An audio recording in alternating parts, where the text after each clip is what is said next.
One of the things I've been coming across as I'm doing a deeper dive into abusive relationships and intimate partner violence is something called boiling frog syndrome. And I think it is something that has really helped me understand what I went through. And so I wanted to share it. And basically, it just says that if you took a frog and you dropped it into a pot of boiling water, it's instinctively going to jump out. It's boiling water, it senses the danger.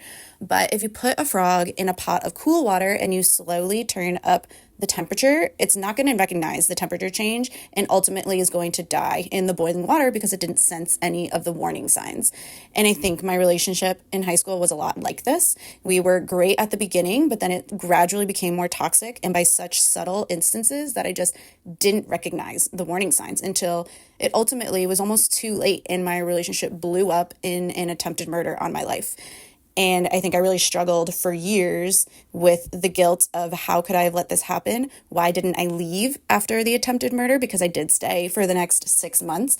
And I think that's something a lot of victims ask themselves, and a big narrative that a lot of people ask victims too after they get out. Like, why didn't you leave? What made you stay? And I think it's a lot more nuanced than that. And it's a lot harder and you're so isolated. But it's something that we don't really understand yet as a society. And I'm hoping to share more resources so we can all kind of understand and have a little more empathy.